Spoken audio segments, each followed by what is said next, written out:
Well, good afternoon, everybody. I can see there's people gradually joining. Welcome to the GALA EMEA Alcohol Ad Law update. Thank you very much for joining us this afternoon. And whilst we're waiting for a few more people to join, we will start with the introductions. So your panel today are my colleagues Caroline Bouvier from our French member, Bernadette Béjot, Jenny Pienaar from our South African member, Adams & Adams, Sylvia, who will have an opportunity to introduce herself by her proper name, and we fondly know her law firm as SKS for reasons which will probably be apparent, and I shall allow Sylvia, when it's her time, to introduce herself properly without massacring her name. And I might extend the same courtesy to Baran, from Güney Partners in Turkey. So, as I say, thank you very much for joining us this afternoon. What are we going to talk about, and why are we going to talk about it? Well, the what is we're going to talk about recent trends and hot topics in alcohol advertising regulation in the, well, I should say, EMEA region, apologies. And we're going to talk about how regulation is being applied to some new and novel alcohol products, particularly hard seltzers, and also various zero alcohol variants. Why should you listen? Well, hopefully it will give you an understanding of how the regulation in this area varies from country to country across the region. Alcohol advertising is one of those interesting areas where, although there is some commonality, there isn't really very much harmonization as such. So even within Europe, different countries take different approaches. And then when you get slightly further afield to Turkey, which I believe legally is a secular nation, but obviously has a big Muslim population, they have a particular approach to these issues. And then further afield in South Africa, they have their own approach as well.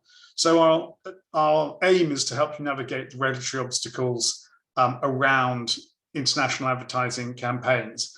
I should add 3 points of housekeeping. The first is please make sure your microphone is muted. The second is that we will be giving everybody a copy of the slides at the end, so don't feel the need to kind of slavishly be taking notes whilst we're talking. Certainly everything you see on the screen you will be getting in the form of PDF of the slides once the event's finished. And finally, in the interest of time, and it probably works better in this format, we'll be taking questions at the end. There is a Q&A function on the app, so please feel free to put any questions you've got into the Q&A, and we'll endeavour to go through those at the end of the seminar. So for starters, let's get into the meat of it. I just wanted to give you a quick reminder of the key principles, because there are, as I said, some commonalities between these. This is based on the UK's Committee of Advertising Practice Advertising Code, the broadcast and non-broadcast versions. And I'm not going to go through these slavishly, because you'll see, because you're going to get the slides, as I've said. But probably the most important one there is the first one: do be socially responsible. And it's that requirement for social responsibility which really underpins all advertising regulation, but particularly in this sector. And then there are particular issues about not exploiting the young, not encouraging excessive drinking, not linking alcohol with sexual success or sexual attractiveness. Increasingly now, not linking alcohol in reference to seltzer products with kind of nourishment claims or health claims. There is a move to positively encouraging people to favour either low alcoholic drinks or zero alcoholic drinks. And then particularly you've got to be careful not to appeal to the under 18s, and certainly in the UK, and I think in other markets, that includes making sure that the people that you include, the actors that appear in your ad, should generally look at least 25 years old. And it is worth making sure when you're producing ads to keep records of who the people were and what their date of birth is, so that if you're challenged, you've got the paperwork and you can prove that everybody in the cast was 25 and above. But if you have an actor who looks young for his or her age, then you might want to weed them out at casting stage anyway, even if, as a question of fact, they are actually over 25. And that final one, as I've mentioned on this list about don't make nutrition claims except low alcohol, reduced alcohol, and reduced energy, obviously in the context where that is appropriate. So in terms of UK hot topics, just a couple for me to kick off with. And really, one of the main things is around the various low and zero alcohol variants of very well established alcoholic brands like Heineken in this illustration. So we had a rule change just in January this year. The main concern was historically was about comparisons being made which might encourage people to favor a drink with a higher alcoholic content. The problem was that that was then making it difficult to encourage people to switch to low alcoholic variants. So the rule had to be slightly recast, and now it says that you still can't imply a drink might be preferable because it's got a high or more intoxicating effect, but you can encourage people or present as preferable a low alcoholic variant, provided that it's not also promoting a stronger drink, and also that the actual alcoholic content is clearly stated in the ad. So basically, if an alcoholic beverage has got less than 1.2% alcohol, it is I'll have to get the definitions right. Zero alcohol, 1.2 to 5 is low alcohol, 5 and above is alcohol. So I will check that and make sure I've got those definitions correct. I'm sorry, I should have checked before we came on, but they've got those three categories. There's a sort of de minimis bit, then there's the low alcohol category, and then there's the regular, if you like, category. The other thing that's just recently happened and only closed a couple of weeks ago was this consultation on zero alcohol or non-alcoholic beverages. The problem with these, which are growing in popularity, is that some of them are also redolent of the imagery that's used in alcohol advertising, and there's a concern about not promoting alcoholic beverages by using non-alcoholic variants as a proxy. So the consultation has presented some new rules for that, made some changes to the existing rules, and those are now being considered. The consultation feedback should have now been completed or has been completed. The ASA will be going through that at the moment and considering how to take it forward. The other thing I wanted to particularly mention as a sort of case study, if you like, are hard seltzers. And these three were all subject to decisions that were published on the same day in July last year. One was for this High Water, one for Clean and Press, which is from Brewdog, who is a well-known challenger brand in the sector. And the third one was from Whisk Drinks. I picked Whisk Drinks because I thought their claims were particularly interesting. So they had claims on their website. Whisk is a refreshing, low-calorie, lightly alcoholic sparkling water, the perfect accomplice to a balanced lifestyle. And the second claim that was investigated was Milk Thistle Natural Detox Hero and healthier choice, low in sugar, calories, and alcohol. And these are typical of the kinds of claims which are being made for these hard seltzers. And the ASA challenged, this wasn't a competitor complaint or a consumer complaint, it was actually a complaint launched by the ASA itself. And you can see they upheld the complaints about lightly or low alcoholic because, in fact, it had this ABV of 4%, so it was above that 1.2% threshold. Low calorie and low in sugar was not allowed. Those sorts of nutritional claims are not allowed for alcoholic drinks. And Detox Hero, healthier choice, and the perfect accomplice to a balanced lifestyle were also general health claims not permitted for an alcoholic beverage. So all of those complaints were upheld. So I'm going to now pass the baton, first of all, to Sylvia, and I will, as promised, Sylvia, would you like to introduce yourself with your name as properly pronounced? Hello, thank you, Brinsley. My name is Sylvia Macura-Targosz. I think it's quite good, Brinsley, you pronounce. Let me begin with the basic rules for advertising of alcoholic beverages in Poland.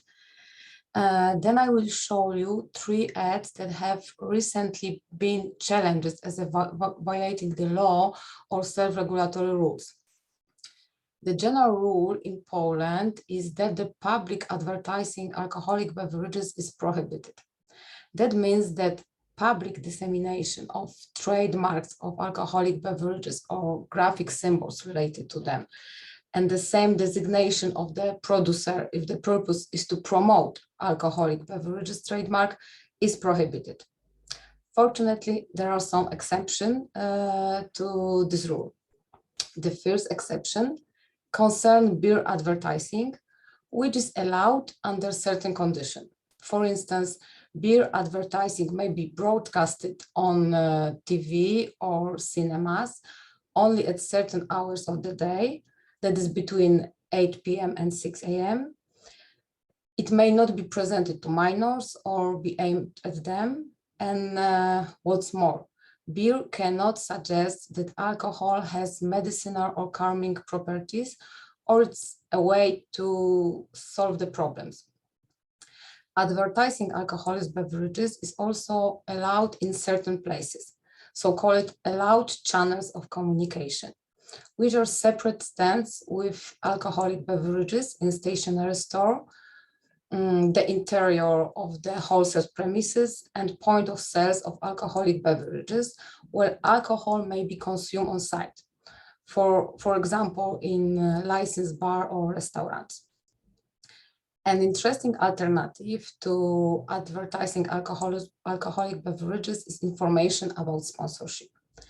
Such information may only include the name or trademark of the producer and should only inform that the given company sponsors the event. And what's more, it shouldn't encourage anyone to buy alcoholic beverages. Generally, such information is allowed without any restriction for producer of alcoholic beverages containing up to 8% alcohol content. It is, however, prohibited for producer of alcoholic beverages containing above 18% alcohol content. And for the producer of alcoholic beverages with 8 up to 18% alcohol content, the information about sponsorship is allowed under certain condition. Apart from this exception, any non-public communication is permitted. Generally, a non-public communication is one that is addressed to a limited, close audience, known to the sender of the communication, preferably by name and an address. As to the advertising of alcoholic beverages on the internet, in social media, it's a gray area. It's not regulated. The Polish law does not explicitly prohibit such advertising. However, due to the fact that the Polish statute is outdated, it is understood that the prohibition of advertising alcoholic beverages also applies to online space.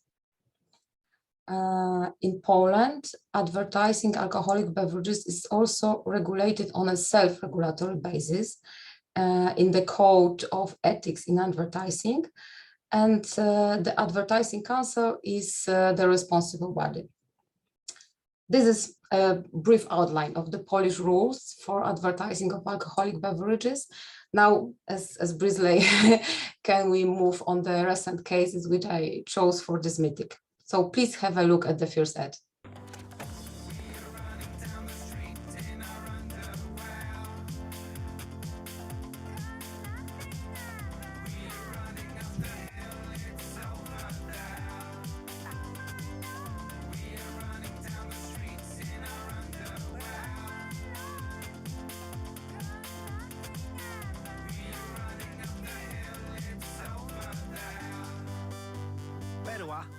Jasne.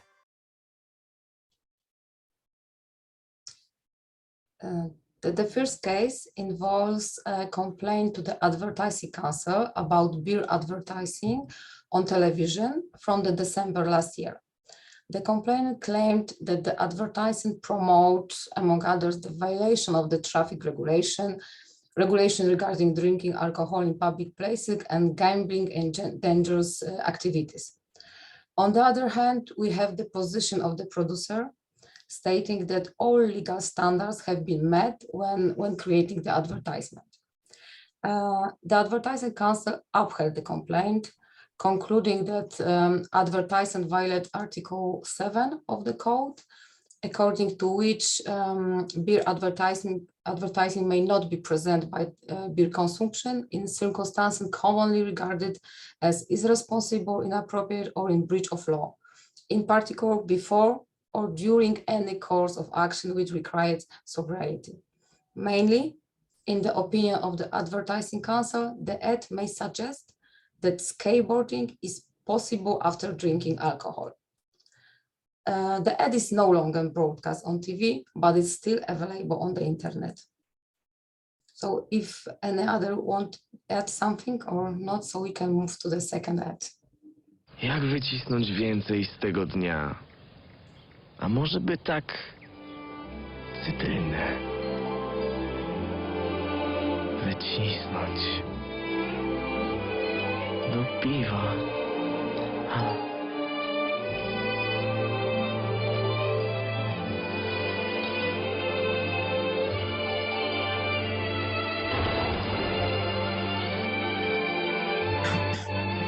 No nie wiem, stary.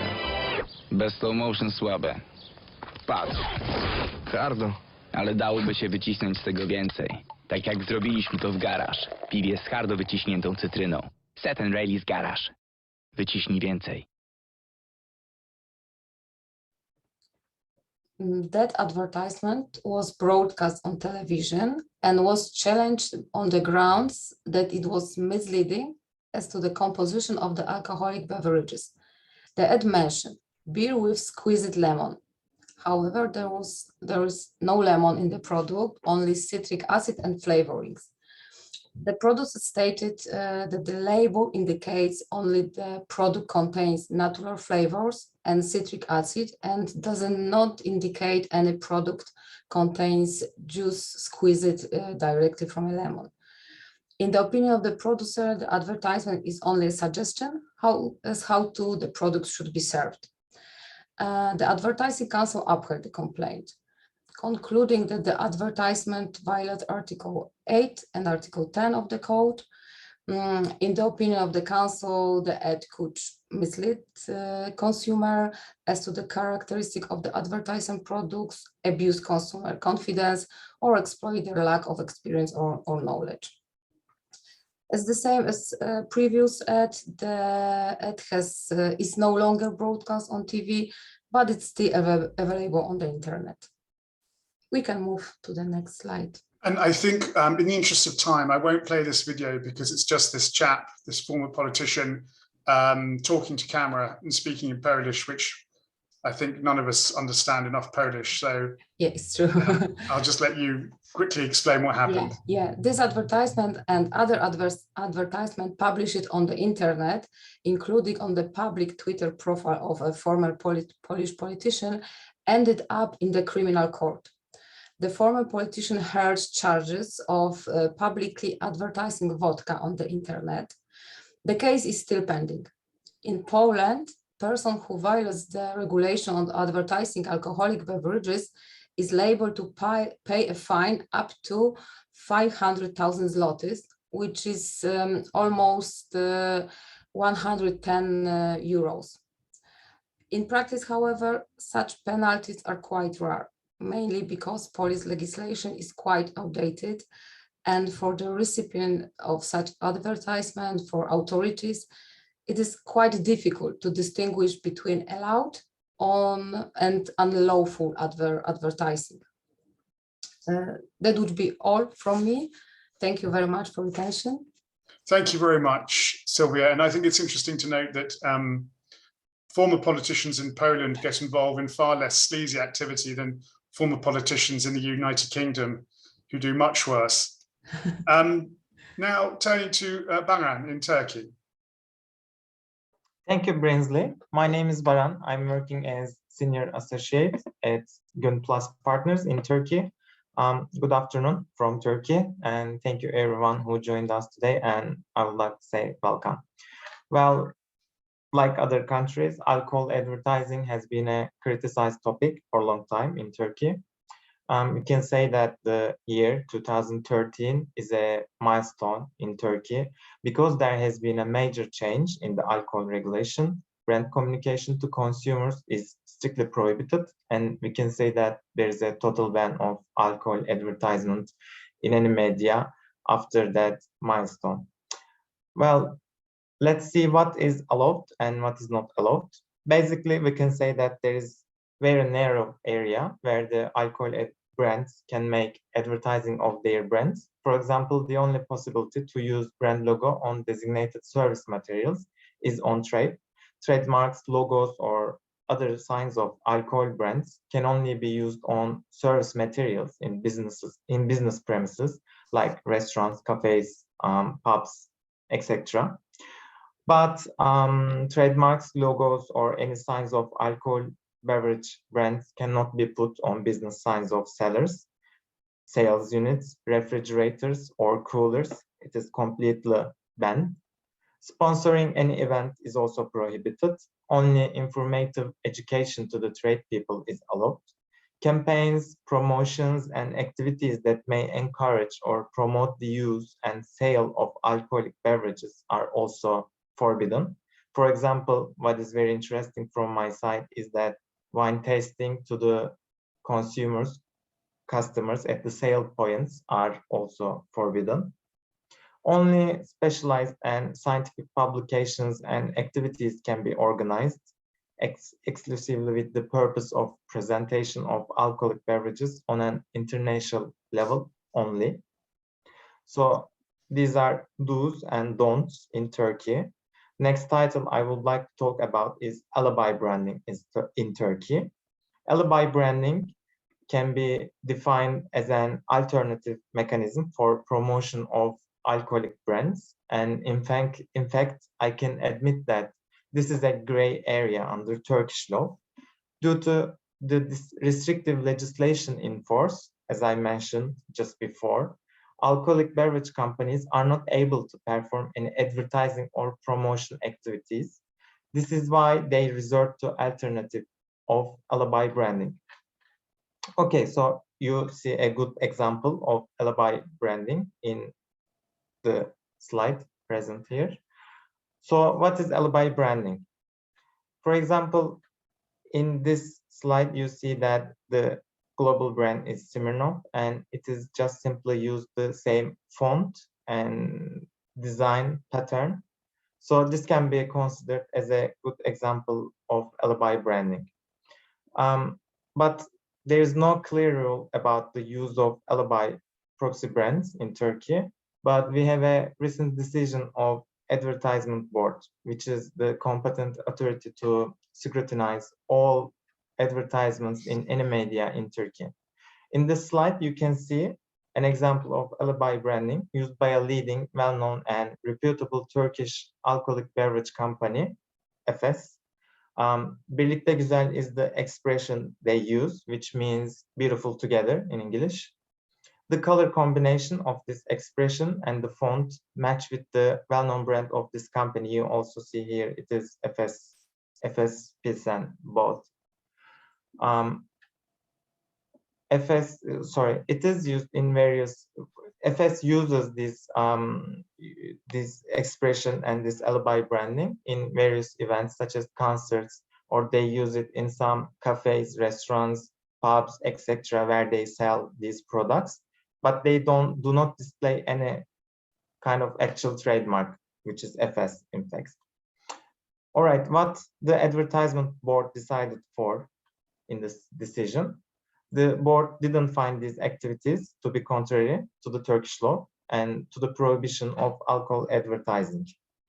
So we can say that alibi branding is approved in Turkey by this decision, but it is subject to criticism from my side because the expression used by the alcoholic beverage company Efes is also registered as a trademark in Turkey. Birlikte güzel beautiful together is also protected as a registered trademark in Turkey. So I think that Advertisement Board didn't investigate this issue, as such aspect is not addressed at all in its decision. But considering that such sign is registered as a trademark, I believe that such activity of the alcoholic beverage company is also a clear example of advertising, and it could have been sanctioned in the light of the current legislation. But the rationale behind the Advertisement Board decision might be to leave some small minimum space for advertising through at least alibi branding. Well, next slide, please. So another title that I would like to discuss is advertising on social media, either directly or through the means of hidden advertisement, which we see frequently in the internet. The decisions of the Advertisement Board tend to be very strict and conservative in terms of advertisement on social media and those conducted by influencers. Last year, a global alcoholic beverage company also conducting business in Turkey released a new advertising film on its social media account about the product Yeni Rakı. Rakı is the traditional Turkish alcoholic beverage, by the way, the one which is mixed with water and the color turns into white. You might be well aware of it. It's my favorite, by the way. In its decision, the board didn't accept the defense of this global company, arguing that they were only posting the promotional material on global accounts for its exposure to consumers abroad, but not in Turkey. The board didn't accept this argument and found that the ad was in violation of the laws and regulations on restriction of advertisement of alcoholic beverages, because the board reasoned that the advertisements, even they were published, broadcasted in the global social media accounts, they were accessible by the consumers residing in Turkey as well. So I believe this is a good decision and I think it's correct. Next slide, please, Brinsley. Thank you.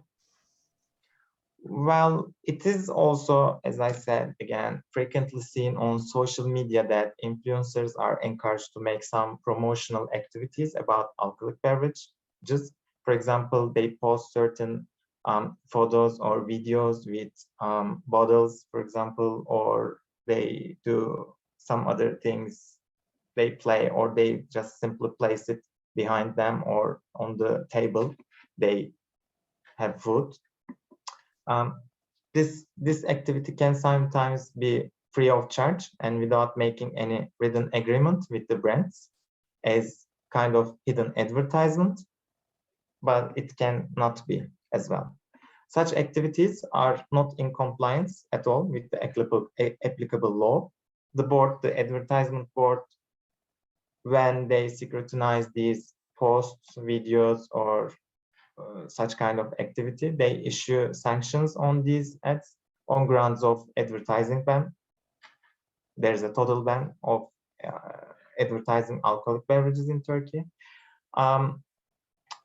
Additionally, the board can cumulatively decide to ban these advertisements on grounds of hidden advertisement, which is also prohibited in Turkey, and to my knowledge, it is usually banned in other countries as well.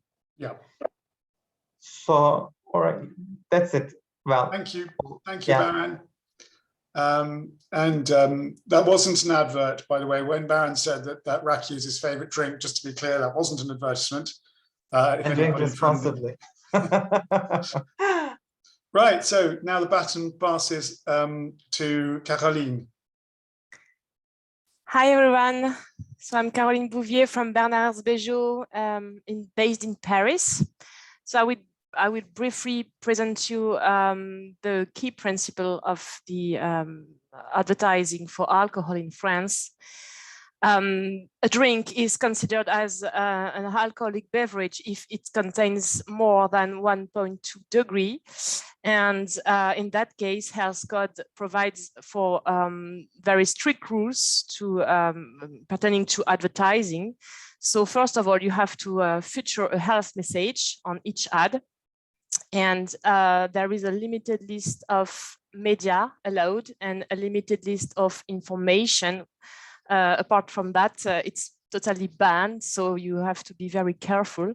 And basically, regarding the information, I inserted some examples. So basically, the ad must be objective and informative. Regarding media, TV or cinemas are banned media. Internet is allowed under certain conditions.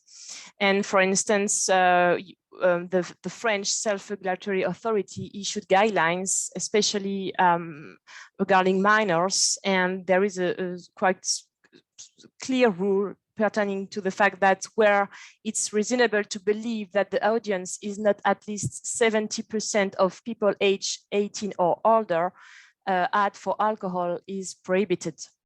Of course, as you said, for Turkey, Baran, sponsorship of any cultural or sport events is banned, so be careful. And I wanted to share a specific rule because in France, it might works in the other way. So please, Brinsley, if you can switch to the next slide.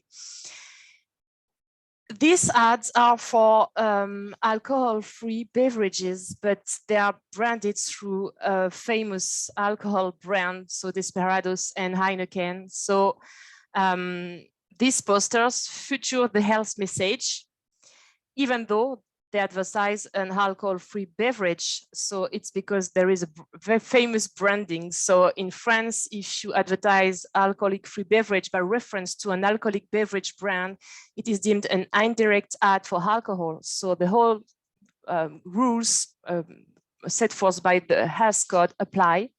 So you must be very careful. That's why maybe France is stricter than in the UK, for instance, because you are promoting alcohol-free product, but you have to commit yourself if you want to prevail yourself of the famous brand of alcohol.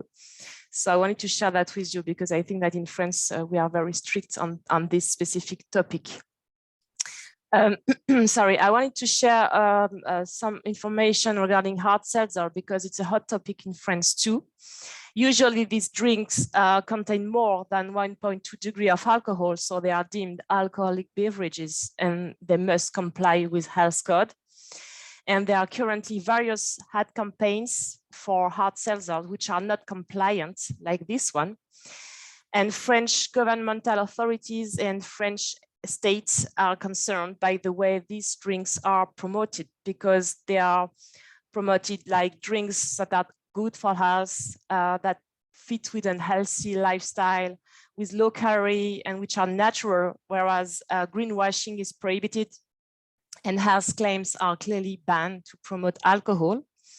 You can feature nutritional claim in a very limited way and under very specific condition.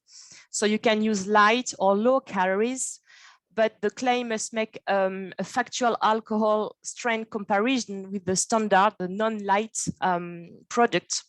And the claim must mention the characteristics, the reason which explain the calories reduction.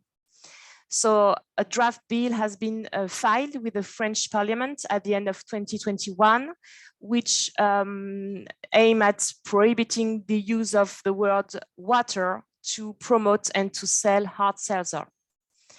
So these ads are clearly not compliant. And on the other slides, I shared do and don't example. So the ad on the left is clearly not compliant because there are wordings and references which are not listed in health codes, so they are not allowed information. For instance, you have boire c'est bien, boire bien c'est devenu soin, so good drinking has become a care. Or you have fill your fridge or surprise your taste buds, so these are clearly not allowed information. And the ad on the right side is compliant because there is no reference to water. They use sparkling alcoholic beverage instead. There are objective information pertaining to the composition of the product. There is no health claim, and the product is not promoted in a festive way, which is banned as well in France. So that's why it's tricky to advertise alcohol in France, because you are not allowed to present a positive image of the products, which is quite a bit challenge. So I wanted to share some examples. So we have 2 videos of ad campaign, which has been deemed not compliant, and then we will see a poster of a ad which has been deemed compliant. So you have 2 videos, and I will discuss what was wrong afterwards.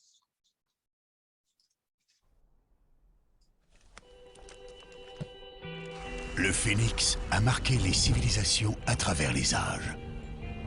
Les Perses comptaient sa longévité légendaire. Les Grecs vénéraient sa régénération mythique. Les Romains puisaient dans ses forces infinies.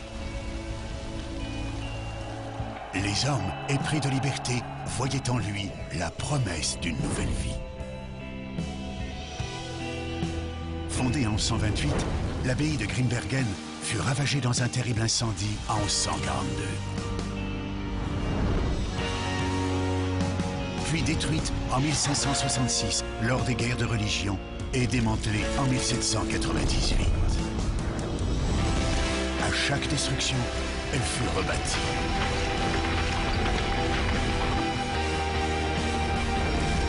Le phénix devint son emblème et lui inspira sa devise « Ardet nec consumitur » brûle mais ne se consume pas. Une bière au caractère unique est née de cette abbaye et de son histoire légendaire.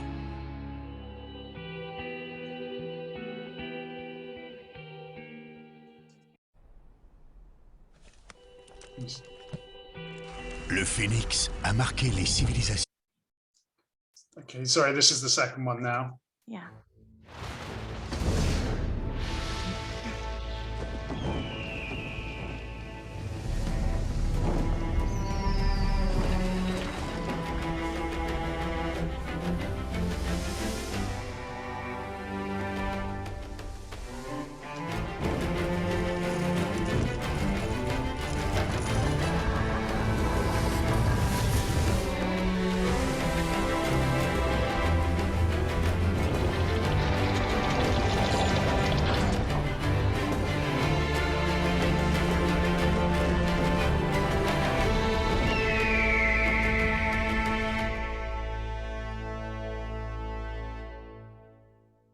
Okay, thanks, Brinsley.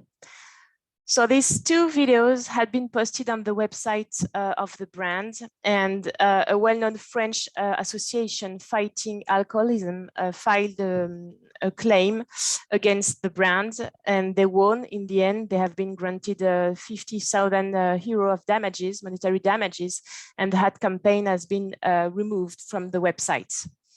So what was wrong? Basically, a health code allows the brand to refer to the color, the smell, the taste of the product, but the reference must be made objectively. The first video has been deemed non-compliant because it's neither objective nor informative, and the judges in the first instance, and it has been confirmed in appeal by the Court of Appeal of Paris, challenged the link between the strength of the phoenix and the brand, and the reference to the animal has nothing related to the history of the brand. So it was not deemed an objective information, but rather an incitement to consume the product and the strength that would be given thanks to the product. So it is totally not allowed information. The second video has been deemed not compliant as well. You may certainly have recognized some similarities with the famous series Game of Thrones, but it was not the issue at stake, even if there are I think there is something to say on parasitism ground of action, but it was not the stake in this instance. The tribunal focused on the claim, and the claim was based on the fact that the ad does not present the product in an objective way, but it's too attractive, and the ad incites consumption, and there is no reference to the history again, but it's a too positive way to present the beer. So it's very a strict decision, maybe in light of other countries like South Africa or the UK. And the slogan of the ad campaign, so intensity of a legend.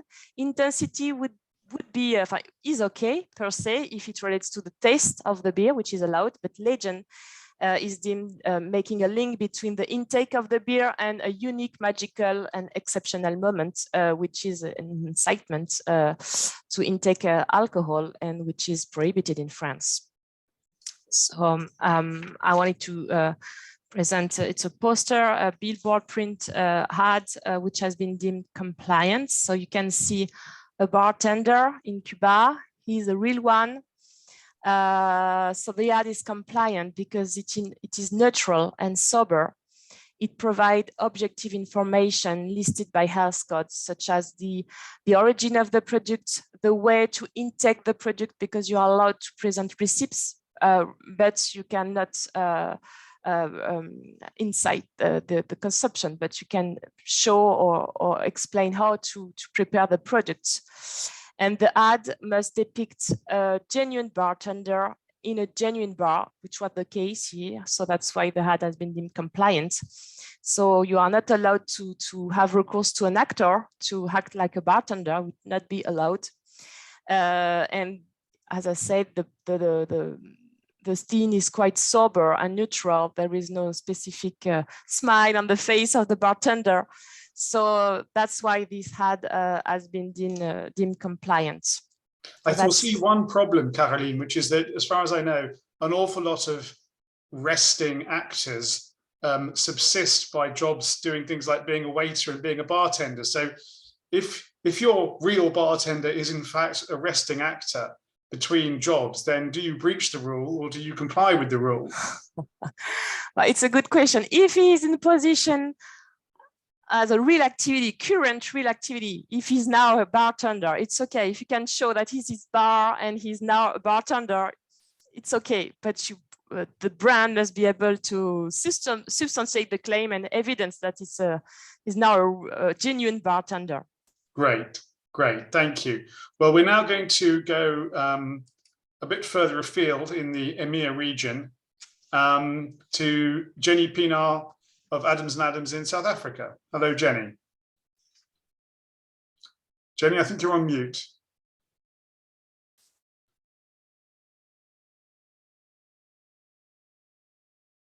Hi, can hello. you hear me? Yes. Great. Gosh, when I'm about to dive into my important chapter on how alcohol advertising is definitely allowed in South Africa. Perhaps we can just go to the first slide. So some key principles, we have a combination of self-regulation and statute, which regulates the advertising of alcoholic products in South Africa. The minimum alcohol level requirement to qualify as an alcoholic product is 1%. But I can tell you that there's some changes afoot because we have a new liquor bill, which has been sitting before Parliament for a long time, and they're considering bringing that right down to 0.5%.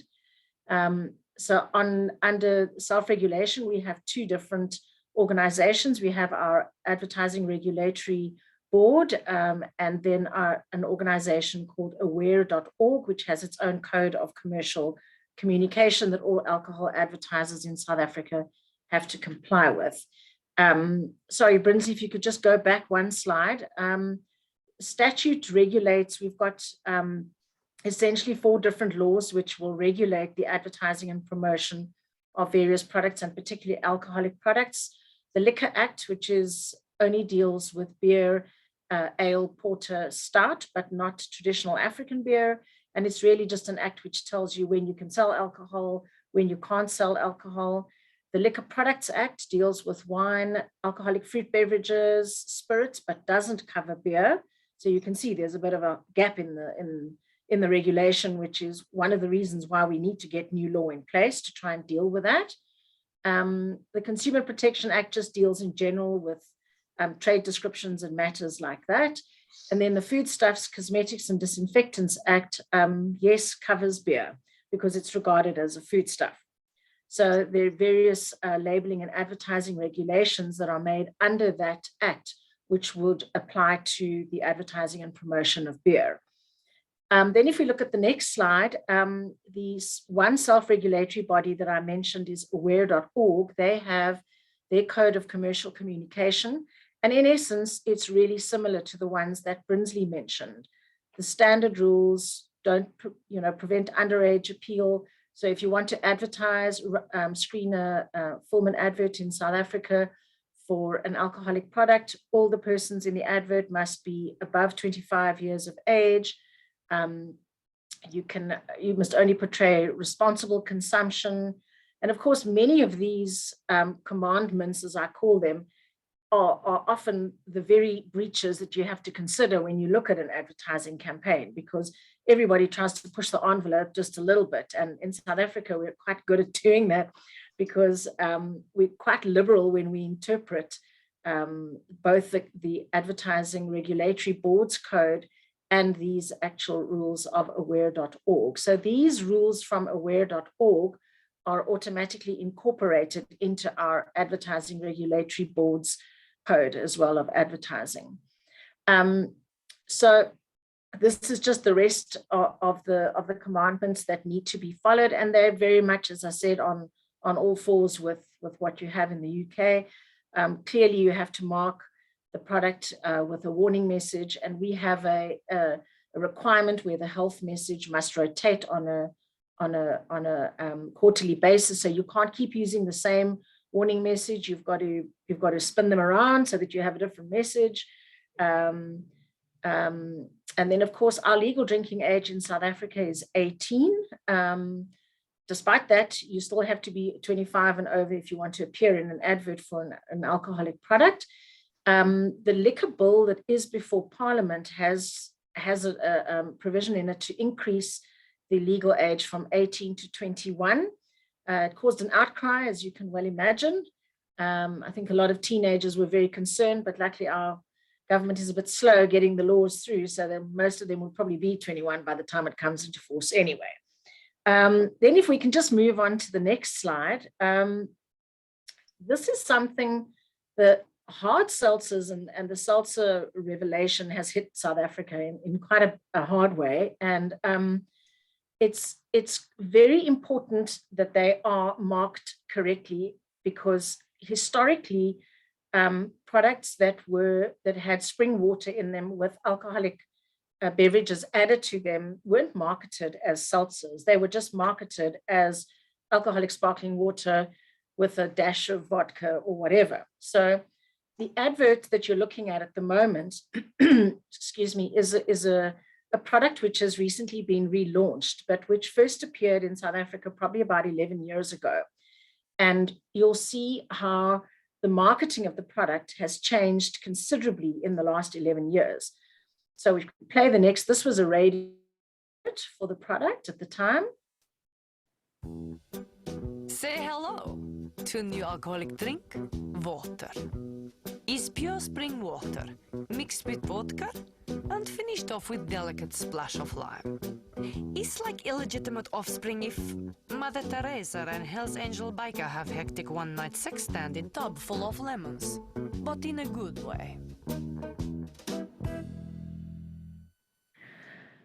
So I'm sure many of you are as shocked as I am to discover that advertising like that could actually even have been flighted in anywhere, even in the most progressive of nations.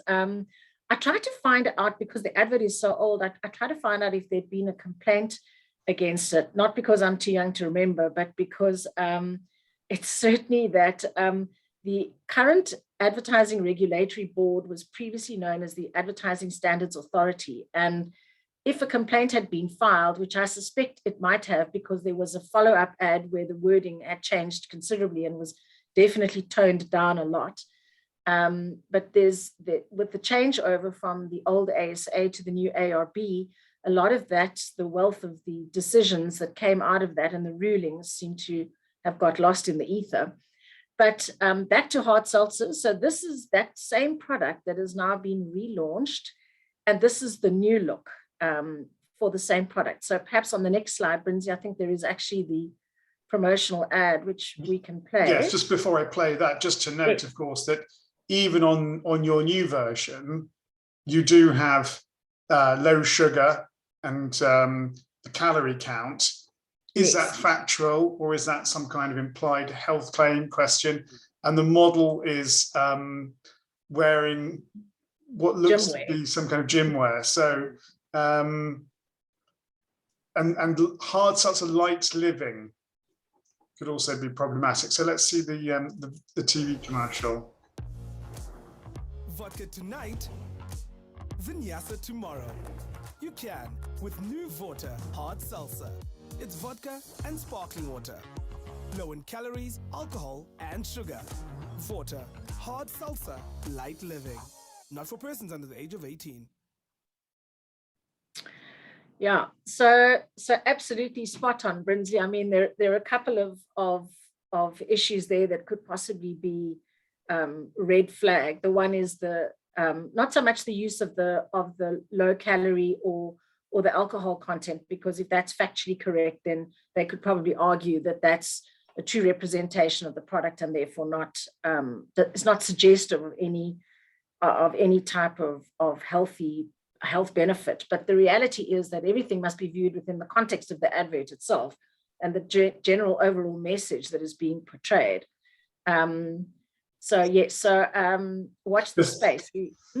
There seems to be a fine distinction at the moment in the UK between saying this drink contains 30 calories, which is arguably on the right side of the road, versus saying this drink contains only 30 calories or just 30 calories, and that would then cross the line. So the ASA will allow these kind of factual statements, but they've got to be purely factual with no, even a word like only or just can take you over the line into being sort of laudatory. Yeah, and one of the other problems, of course, is that when you have to get customs approval for the excise that's payable on a product like this, you have to submit your labeling to the department responsible for this so that they can clear the labeling. And currently, that's the Liquor Products Act is governed by the Department of Agriculture, Land Reform and Redistribution, which is our old our Agriculture, Forestries and Fisheries Department that recently changed its name. And that department is very strict.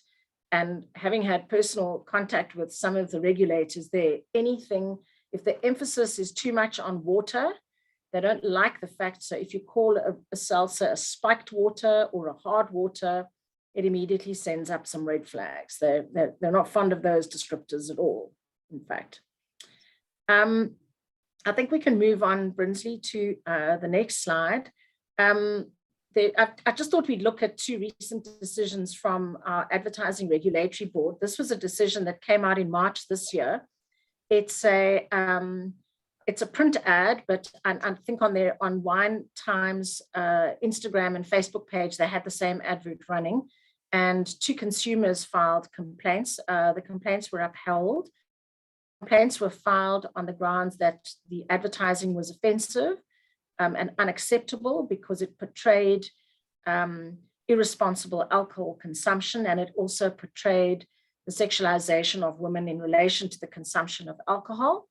And it also suggested that there's some connection between alcohol intake and performance, which, if you remember the 10 commandments of aware.org, that's one of the things you're not allowed to do. And the complaints were upheld. And I think what's interesting to note is that the ARB, when they made their decision, they looked very closely at the problem in South Africa with gender-based violence. And it was also one of the grounds that was included in the unacceptable clause, unacceptable part of the complaint.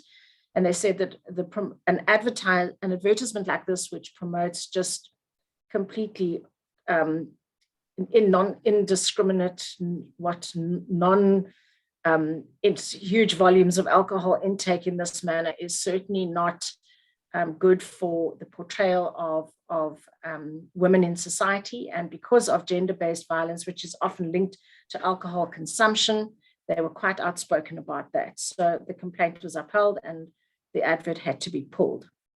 The next one, before we play the advert first, I think. Let's play it first. Thanks. Can I have a line with this? Hey. That's a Windhoek. That's 100% pure beer. You don't need any blank. See for yourself.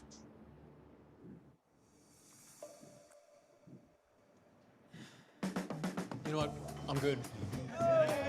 Keep it real, Joe. Keep it real. Windhoek. Not for persons under the age of 18. I just realized that your earlier question to Caroline about actors, actors who can portray barman, of course, Gerard Butler wasn't the barman in this particular advert, but I'm sure he received a fairly good compensation for his role in the advert anyway. So a consumer filed a complaint against this advert on various grounds. Firstly, she said it was offensive because beer is not only drunk by men in South Africa, beer is also drunk by women. They said the advert promotes toxic masculinity because the gentle red-haired gentleman is being bullied by the sort of very manly Gerard Butler into not wanting to take lime with his beer. And what is wrong with having lime with your beer? They also said it was, the complaint said, relied on the unacceptable parts of the code, saying that the advert discriminates against women because women quite like lime with their beer. And that it entrenches gender stereotyping. The complaint was upheld, and it caused quite a stir when the ruling came out, because the advertiser was flummoxed by the ruling. They were interviewed and there were various articles that were written about it saying, well, this was certainly never their intention to create this kind of atmosphere. So they took it on appeal. And they were successful in the appeal. And what was interesting was when you read the ruling from the Advertising Appeals Committee, they said that the directorate who had made the first ruling had read things into the advert which weren't necessarily there, and that but that despite that, the caution must still be sounded, and that the so-called minority of female drinkers who enjoy beer should not be treated as the silent majority in the design of the marketing material. So, so the ad came back. I mean, that was 2019, I think, or 2021, and I haven't seen it. So I'm not sure if there was much flighting of the advert afterwards, because I think there was a strong message that was sent by the directorate decision, and then even also again by the appeals committee. So yeah, so that's me in a nutshell, all from South Africa. Okay. Thank you, Jenny. That was an interesting example to finish on, I think, because I'm not sure that ad would have got on UK broadcast television. I think that Clearcast, you have to pre-approve all TV commercials in the UK. I think they would have also been concerned about that sort of toxic masculinity or bullying point, or the sort of the slight linking of machismo with the beer. I mean, I know it was about the lemon, but I think that would have been a struggle to persuade them to allow that onto TV.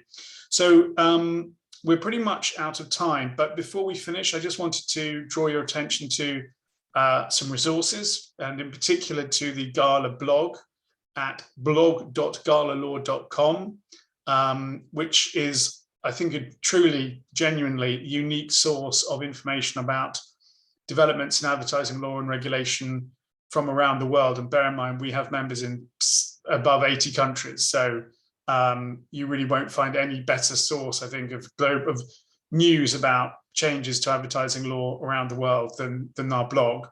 And then we're not going to have time, I don't think, for questions, but we did think that we would finish up just with a quick round of tips. So I'll go first. My tip was that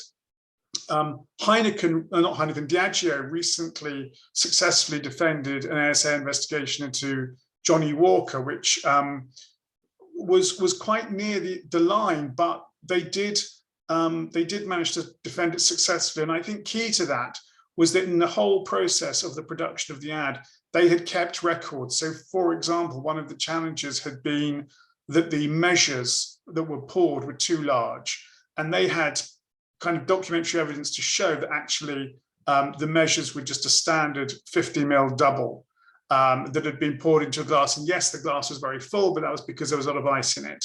So things like that, things like recording the age of the actors, if you do get a challenge, if you've kept those records, it will help you and maximize your chances of a successful defense. So Caroline, your tips? Yes, but if you want to advertise alcohol in France, you must be sober and neutral because it's a challenge, and you must be creative because you are not allowed to show any festive moment. You are not allowed to depict the enjoyment of drinking the product. So it's quite a challenge because you want to advertise the product, but it's possible. So let's be creative, and we are here to help you. So do not hesitate. Thank you. Jenny? I think one of the most important things is to know your audience, know who the market's going to be. And if you're planning to run a campaign in a particular country, make sure that you speak to someone in that country who's an expert and get good advice and just understand what the regulatory framework is and what will be allowed and what won't be allowed.